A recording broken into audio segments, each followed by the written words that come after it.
പ്രേം നസീർ വിലസി നിൽക്കുമ്പോൾ മലയാള സിനിമയിൽ കടന്നു വന്ന സൂപ്പർ താരങ്ങളാണ് സോമനും സുകുമാരനും. ഇരുവരും ഉറ്റ സുഹൃത്തുക്കൾ, ഇരുവരും ഒരേ തൂവൽ പക്ഷികൾ. സുകുമാരനെ മലയാള സിനിമയിലെ നിരൂപകർ വിശേഷിപ്പിച്ചത് റബൽ സ്റ്റാർ എന്നാണ്.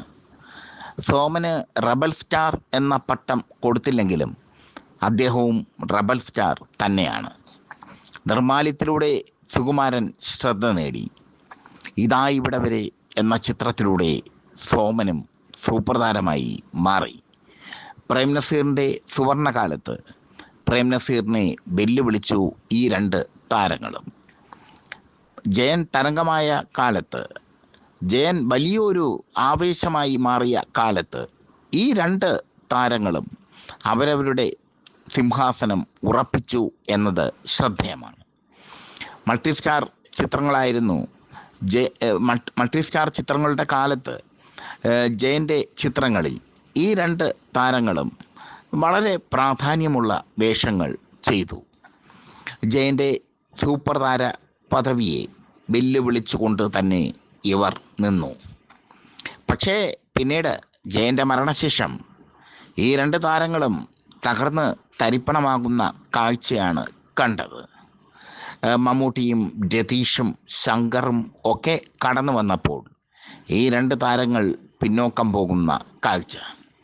പിന്നീട് മോഹൻലാലിൻ്റെയും മമ്മൂട്ടിയുടെയും ചിത്രങ്ങളിൽ വില്ലൻ വേഷങ്ങൾ ചെയ്യേണ്ട ഒരു ഗതികേട് കൂടി ഈ സൂപ്പർ താരങ്ങൾക്ക് വന്നു ചേർന്നു. സോമനും സുകുമാരനും എന്താണ് സംഭവിച്ചത്? അത്തരമൊരു അന്വേഷണം മലയാള സിനിമാ ചരിത്രത്തിൽ വേണം. സോമനും സുകുമാരനും തങ്ങളുടെ ശരീര സൗന്ദര്യം കാത്തു സൂക്ഷിച്ചില്ല എന്നുള്ളത് ശ്രദ്ധേയമാണ്.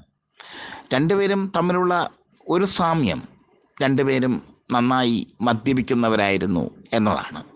മാത്രമല്ല അവർക്ക് അവരുടെ കരിയർ അവർ ഒരിക്കലും ശ്രദ്ധിച്ചില്ല. ദീർഘകാലം താരങ്ങളായി, സൂപ്പർ താരങ്ങളായി നിലനിൽക്കാൻ ഇവർക്ക് കഴിയുമായിരുന്നു. പക്ഷേ അങ്ങനെ ഒരു ചിന്ത ഈ രണ്ടു പേർക്കും ഇല്ലാതായിപ്പോയി. അതാണ് ഈ രണ്ടു പേർക്കും ഔട്ടാകേണ്ട അവസ്ഥ വന്നത്. നായക നിരയിൽ നിന്ന് ഔട്ടാകേണ്ട അവസ്ഥ വന്നത്. രണ്ടുപേരും നല്ല നടന്മാരാണ്.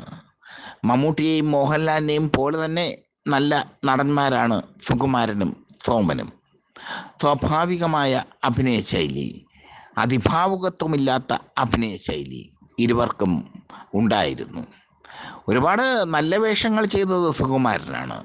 വിൽക്കാനുണ്ട് സ്വപ്നങ്ങൾ, ബന്ധനം, വളർത്തുമൃഗങ്ങൾ തുടങ്ങി സുകുമാരൻ്റേതായ ഒരുപാട് സിനിമകൾ ഉണ്ട്.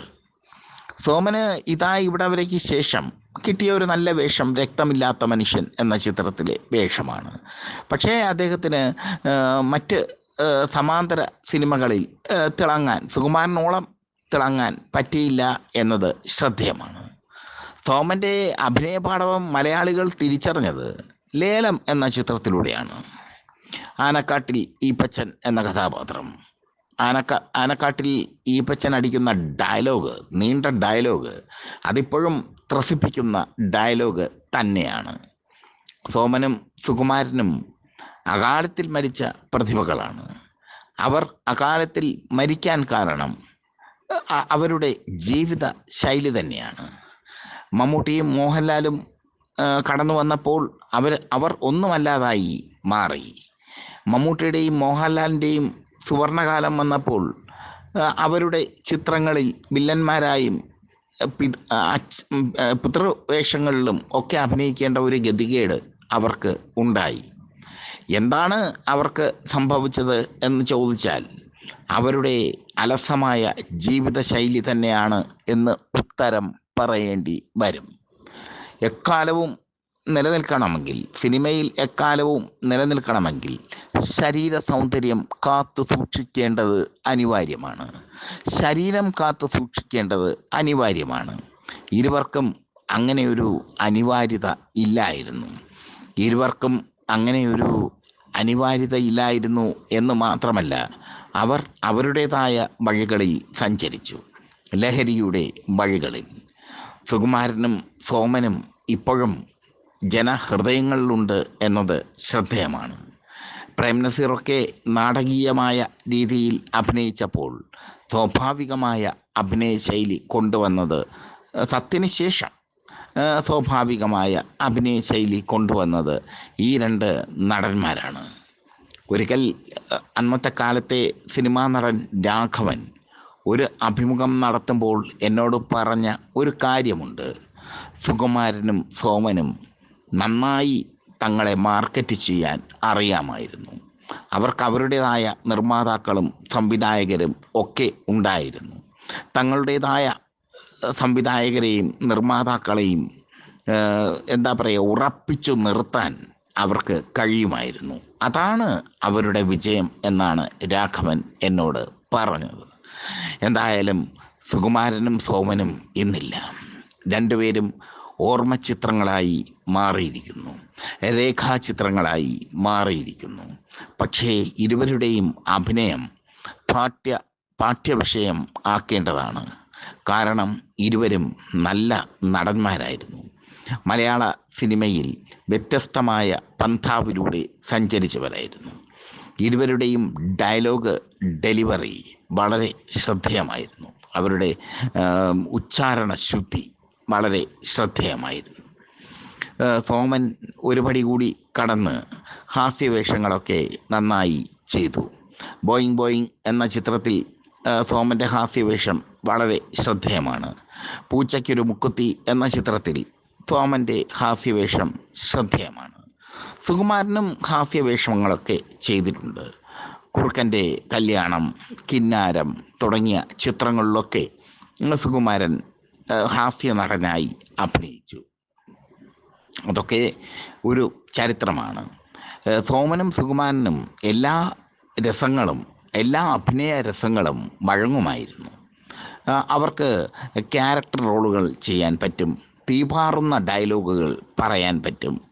എല്ലാ മാനറിസങ്ങളും അവർക്കുണ്ട്, സൂപ്പർ താരമാകേണ്ട എല്ലാ മാനറിസങ്ങളും. പക്ഷേ ആ സൂപ്പർ താരങ്ങൾ അവരുടേതായ രീതിയിൽ മുന്നേറിയില്ല. മമ്മൂട്ടിയും മോഹൻലാലും കടന്നു വന്നപ്പോൾ, ശങ്കറടക്കം രതീഷടക്കം ഉള്ള നടന്മാർ കടന്നു വന്നപ്പോൾ അവർക്ക് പിടിച്ചു നിൽക്കാൻ പറ്റിയില്ല. അവർക്ക് പിടിച്ചു നിൽക്കാൻ ആകുമായിരുന്നു അവരുടെ ജീവിതശൈലി ക്രമപ്പെട്ടിരുന്നെങ്കിൽ, അവരുടെ ജീവിതശൈലി ക്രമീകരിച്ചിരുന്നെങ്കിൽ. അത്തരമൊരു ക്രമീകരണം അവർ നടത്തിയില്ല. അതുകൊണ്ട് തന്നെ അവർ മലയാള സിനിമയിൽ പെട്ടെന്ന് ഉദിച്ചുയർന്ന് പെട്ടെന്ന് തന്നെ നിഷ്പ്രഭമായി പോയി. എന്തായാലും ഈ രണ്ട് നടന്മാരുടെയും സൗഹൃദം, ഈ രണ്ട് നടന്മാരുടെയും അഭിനയ പ്രാവീണ്യം ഒക്കെ ചർച്ചാ വിഷയമാകേണ്ട കാര്യമാണ്. മമ്മൂട്ടിയെയും മോഹൻലാലിനെയും ഒരുപാട് പുകഴ്ത്തുന്നവർ സോമനെയും സുകുമാരനെയും കണ്ടില്ല എന്ന് നടിക്കുന്നു. മമ്മൂട്ടിക്കും മോഹൻലാലിനും താരസിംഹാസനം ഒരുക്കി കൊടുത്തവർ സോമനും സുകുമാരനും ഇരിക്കാൻ ഒരു ബെഞ്ച് പോലും കൊടുത്തില്ല.